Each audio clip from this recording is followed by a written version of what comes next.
बोलिए शंकर भगवान की जय। श्री लक्ष्मी नारायण भगवान की जय। वैशाख मास की जय। ओम नारायणं नमस्कृत्य नरं चैव नरोत्तमं देवीं सरस्वतीं व्यासं ततो जयमुदीरये। तो वैशाख मास में आज 10वें अध्याय की कथा है। पिछले अध्याय में आपने देखा कि किस प्रकार भगवान शिव के विरुद्ध भी यज्ञ किया और अपने इस दुस्साहस के कारण दक्ष का यज्ञ नष्ट हुआ। फिर बाद में सतीदाह हुआ। सती ने अपने योग अग्नि के द्वारा प्राण दे दिए, शरीर त्याग दिया। इसके बाद सबको क्षमा करने के बाद सब देवता अपने अपने स्थान को जब चले गए, शंकर भगवान भी अपने स्थान को आ गए और दक्ष आदि को दंड मिल चुका था। बाद में उनको क्षमा भी कर दिया गया, क्षमा याचना के बाद। फिर जो है शिवजी महाराज, भगवान शंकर जी ब्रह्मचर्य व्रत धारण करके रहने लगे। गंगा तट पर एक वृक्ष के नीचे तप करने लगे और दक्ष जी की पुत्री जो पतिव्रता सती जी थी,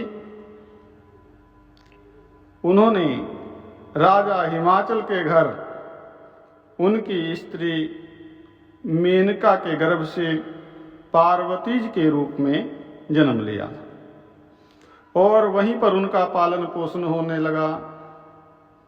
और इधर जो है इसी समय में तारकासुर नाम का एक राक्षस उत्पन्न हुआ, जिसने कि महातप करके ब्रह्मा को प्रसन्न किया और ब्रह्मा जी से वरदान मांगा। वर मांग लिया कि वो देवता, राक्षस, नाग, मनुष्य किसी से नहीं मरेगा, आयुध से, अस्त्र शस्त्र से नहीं मरेगा, लेकिन मृत्यु का तो कोई कारण रखना पड़ता है। तो उसने कहा कि मैं रुद्र भगवान के पुत्र से ना, ब्रह्मा जी ने कारण रखा कि कोई कारण तो रखना पड़ेगा। उसने कहा कि ठीक है, रुद्र भगवान के पुत्र से मृत्यु मुझे स्वीकार है। जब ब्रह्मा जी ने कहा कि तेरी मृत्यु रुद्र के पुत्र से होगी, तो उसने कहा ठीक है। सोचा राक्षस ने कि जब शिव के यहाँ स्त्री ही नहीं ना, तो पुत्र कहाँ से होगा, बस फिर मृत्यु कैसे हो सकेगी। और इस कारण कह दिया कि तथास्तु।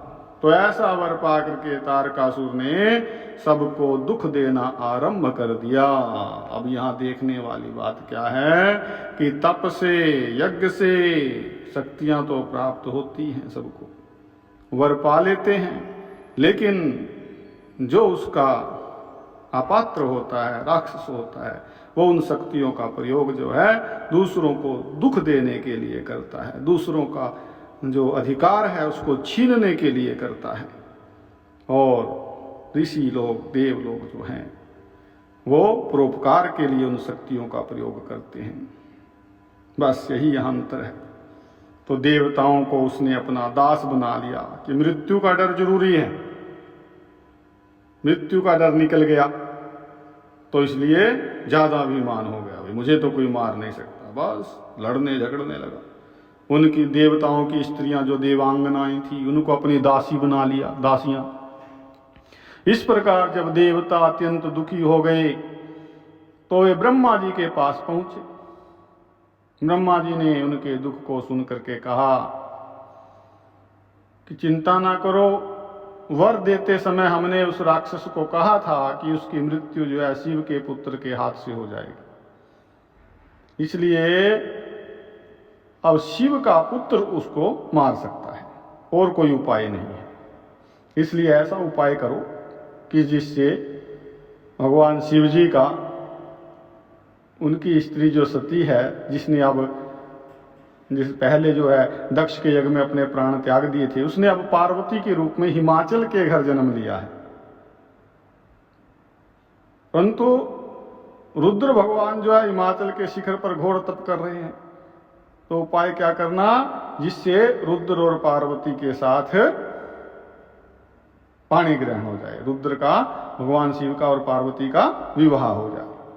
बस तब सब देवताओं ने इंद्र सहित अमरावती पुरी में जाकर के गुरु बृहस्पति जी से सलाह ली, और फिर जो है इंद्र ने अपने कार्य की सिद्धि के लिए नारद जी और कामदेव जी को बुलाया। उनसे कहा कि वह हिमाचल के घर जाकर के उनको समझाए कि पहले जन्म में दक्ष की पुत्री श्री शिव जी की पत्नी अब पार्वती के रूप में तुम्हारी पुत्री हुई है, और सती के वियोग में श्री महादेव जी तुम्हारे शिखर पर ही तप कर रहे हैं, इसलिए तुम अपनी कन्या का विवाह उनसे कर दो, जिससे कि वो जाकर के उनकी सेवा कर सके, वही उसके पति होंगे। अब इंद्र की आज्ञा पा करके नारद जी तो जैसे समझाया था चले गए वैसा करने के लिए। इसके बाद इंद्र ने, देवराज इंद्र ने, जो देवताओं को राज है, उसने कामदेव को बुलाया। कहा कि भाई सभी देवताओं के हित के लिए, सभी के भले के लिए तुम बसंत ऋतु के सहित तपोवन में जहां रुद्र तपस्या कर रहे हैं वहां जाओ, और वहां पर बसंत का विस्तार करो, और जब पार्वती जी वहां पहुंच जाएं तब धनुष चढ़ा करके ऐसा बाण मारना कि शिव जी मोहित हो जाए, और उनका संगम होने पर सारा कार्य अवश्य पूरा हो जाएगा। कामदेव ने ऐसी आज्ञा पा करके रति को साथ लेकर, रति उनकी पत्नी है, लेकर के तपवन में वसंत ऋतु का प्रसार कर दिया।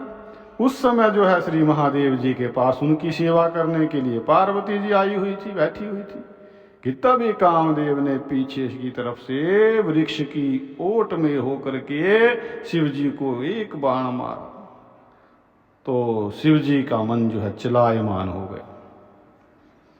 कामदेव दूसरा बाण चलाने वाला ही था कि भगवान शिव ने विचार किया कि मेरे मन में है ऐसा विचार, मेरा मन चंचल हो गया, क्या कारण हो सकता है, कहां से आया ऐसा विचार।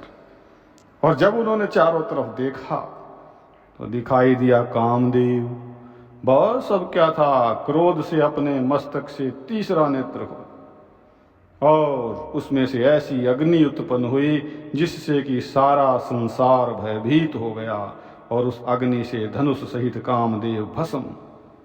सब देवता अपने कार्य की असिद्धि समझ करके ओहो हमारा तो कार्य बिगड़ गया, सब इधर उधर चले गए, इधर उधर भाग गए।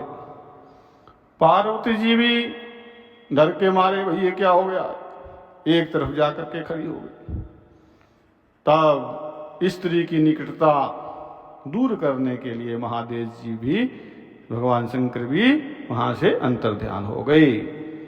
तो हित की सिद्धि करने वाले देवताओं का कार्य सफल नहीं हुआ, उनकी तो सिद्धि हुई नहीं, कार्य उल्टा अनर्थ हो गया। जो कोई साधु होते से दुष्टता करता है, उनका मान सम्मान नहीं करता, उसके साथ ऐसा होता है।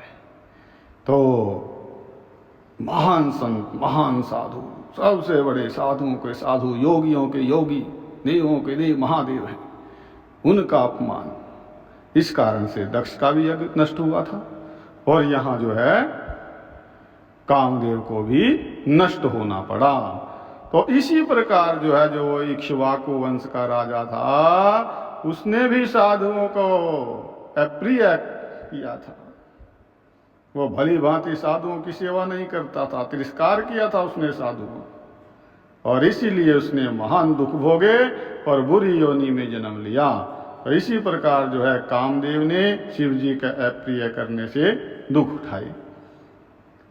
तो राजा मैथिल फिर प्रश्न करता है आगे कि महाराज ये कामदेव भस्म हो गया,